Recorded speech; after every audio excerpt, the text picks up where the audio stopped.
Jackson Podcast. So I wanted to read this article according to allhiphop.com. I was going to purchase the New York Times article and read it to you guys, but I didn't want to pay them for an article to read. I feel as if New York Times is one of the biggest and the best publications in America. And to reach that level, you have to have done something. You have to have achieved something that is unprecedented. Now, I want to read this according to Joe Budden. It reveals his insane podcast earnings. And he released it, and we did a podcast on that also a couple of months ago. I think it was a couple of months ago, a couple of weeks ago or something, where he was talking about he made $900,000 a month.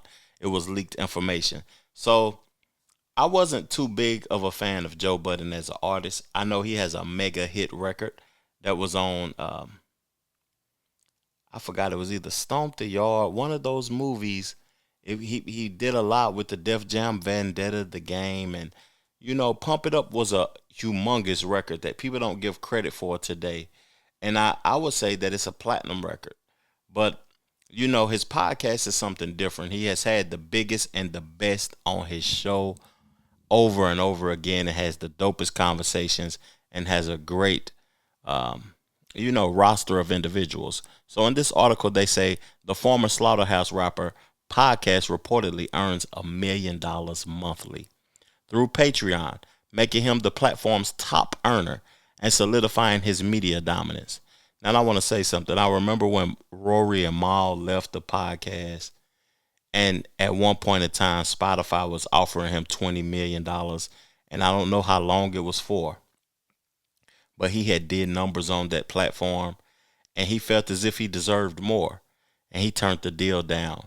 He lost his co-host and cohorts to his platform, and he overcame because of what he believed in. That is something that should be celebrated off top.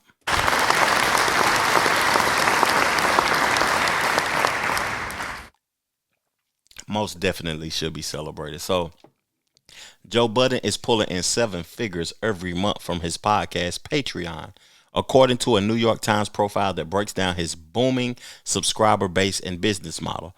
And I assume that it will grow also, my perspective. The former rapper turned media personality is reportedly earning about $1 million per month through Joe Budden Podcast Patreon, thanks to roughly 70,000 subscribers paying between $5 and $50 monthly. The figures confirmed by a Patreon spokesperson position Budden as the platform's top earner. Testa projects Budden and his team could bring in $12 million by the end of 2025 if the current pace holds. The numbers went public just weeks after Budden accidentally posted a screenshot revealing his Patreon earnings, $902,000 for the month, without blacking out the total. The image quickly circulated online before he attempted to delete it. On a later episode of his show, Budden admitted the leak wasn't exactly a mistake. My moment of excitement, I said to Ian, "Yo, do me a favor, big dog, on a FaceTime. Hey, black all the other shit out. I need to hit that 30 million on him," he said. He later joked in the Times piece that the viral moment led to a wave of salary requests from the co-host. Yeah, they're going to want some more money. This is his post. They posted his Instagram thing. How does this podcast star makes $20 million a year? So so here go a couple of pieces from the New York Times article that Joe posted. I know y'all probably seen that content or whatever that he posted, so I'm not going to read it. You can go to his Instagram and check it out yourself. They call him the Howard Stern of hip hop. That's big because Howard Stern is the biggest. To me, the Star Report, Troy Terrain, man, he been putting in work for a long time. He is the best, the most prolific at hip hop commentary. But Joe Budden is something different. He's getting ready to make a lot of money. I feel like Joe Budden could become a billionaire from this. And at one point in time, people had counted him out because of his music. His cohorts counted him out because he didn't accept the money from Spotify, and they wanted more, and they said he was taking money from a man. This is incredible to me. This is inspirational to everybody that wants to create content. So they talk about his YouTube, where Mr. Budden has more than 1.5 million followers. He was an early adopter in 2016 of video podcasting.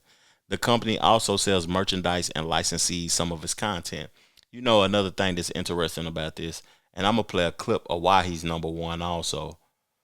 Hold on, let me see if it's even more to converse about. Yeah, they got a little bit more. I'm going to read it to y'all. Budden's current success follows a rocky history with streaming platforms.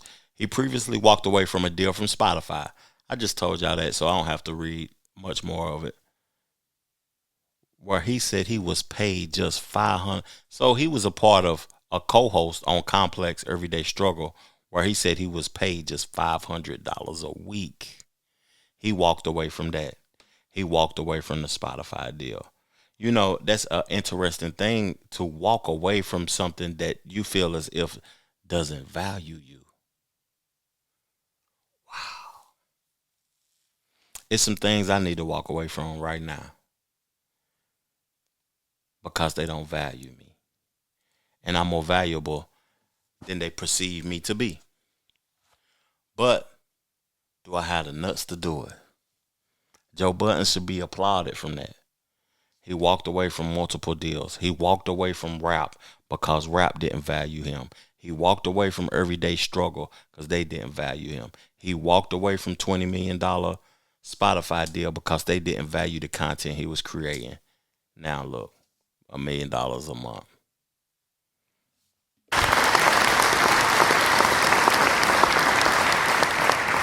That's incredible, man, to me.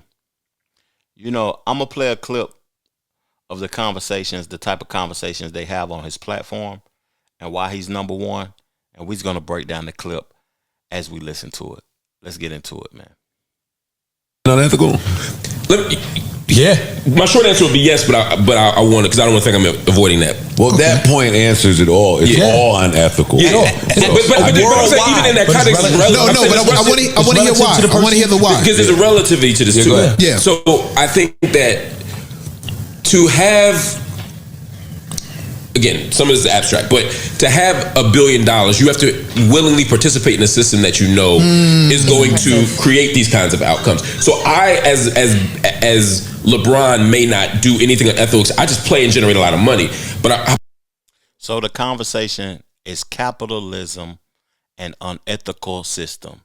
And to obtain $1 billion, do you have to practice unethical things? Let's get back to it. But how am I generating the money? Well, I have a contract with Nike, which we know, you know, their labor goes here. I'm supporting NBA jerseys, which are made in these countries, Indonesia, et cetera, et cetera, et cetera. So I'm playing a part. Now you could say, well, if LeBron steps out the game's still going to be the game. True, but that's what every drug dealer says, right? I'm not holding LeBron more accountable than I am the people who control the world. But what I am saying is, you are playing a part. Most people who have investments in corporations that do unethical shit. Even if I don't actually do it. You may have money in Intel. You may have money in Microsoft. That's all unethical. You're right. We're right back to the beginning of the conversation. But if that is the case, every nigga in here with an iPhone is buying into that.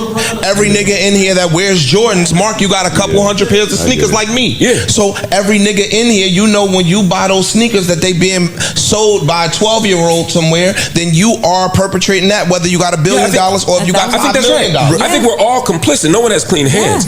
But the question is, which is why I begin with, we got to reimagine the system so that we don't have to make those choices.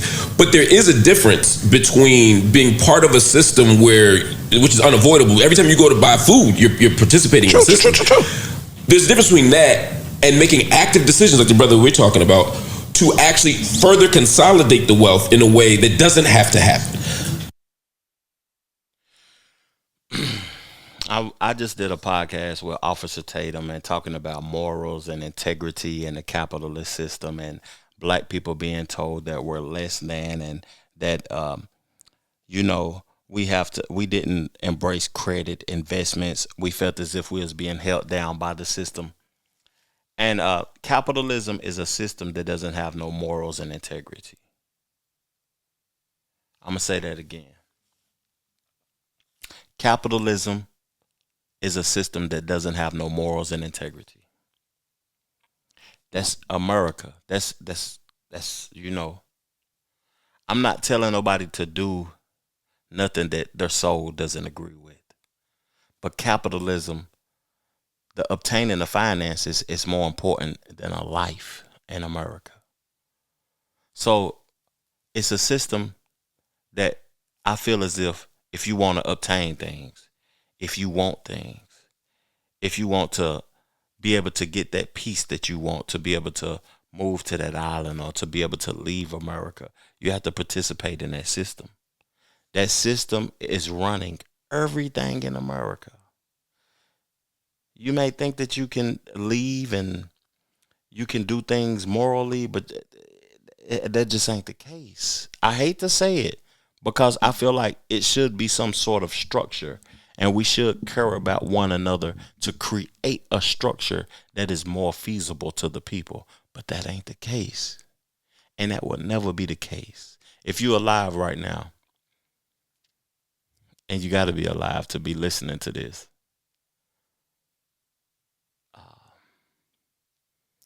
before this structure changes in this country, you will die. So if you want to be into a more morally competent structure, you have to leave. What country do you think that you could live in that has a financial structure that is feasible to the life that you want to live? Because I don't see one that's better than America. But I want to know what's y'all thoughts.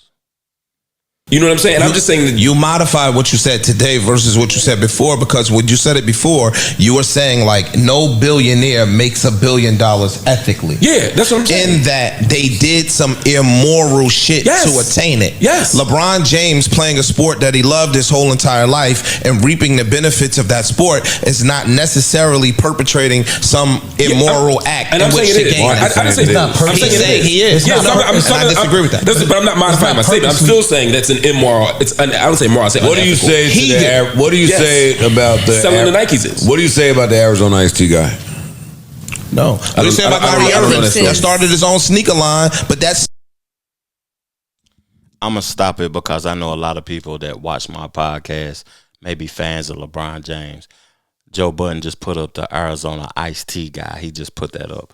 What's immoral about that is the knowledge of knowing what you're doing is wrong and it's hindering people and it's putting people to work for pennies of the dollar.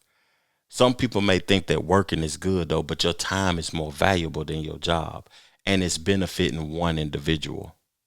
The Arizona Iced Tea guy, it's unethical to put tea in a can. It's unethical to put something that you know will hinder the people on down the line. You know it. But you profit from it, so you can't stop doing it. That's unethical. It's going to make you a billionaire. It's unethical. People may like it, may love it. The consumption of sugar, the consumption of all types of things, the addictive properties that they put in social media apps and phones and all of that, it's unethical. But if I'm going to make money from it, I don't care about you. That's the conversation.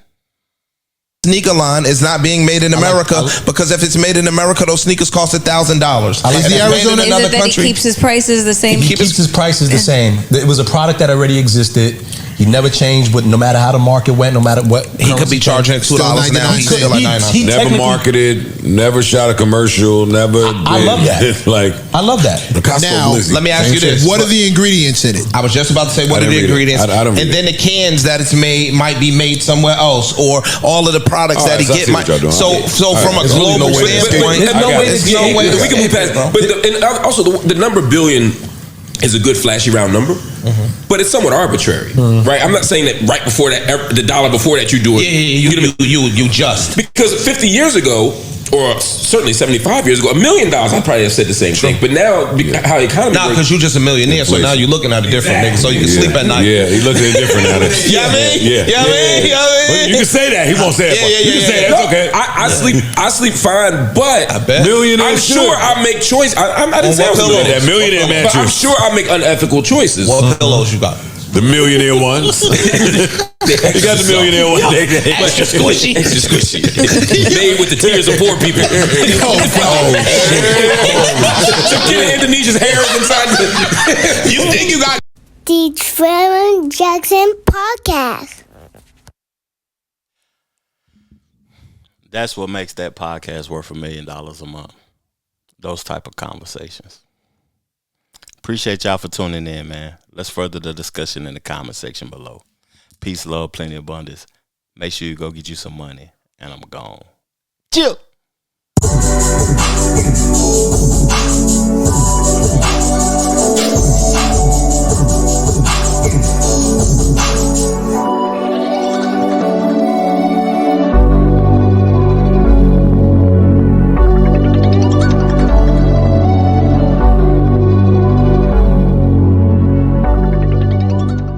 The Trevor Jackson Podcast.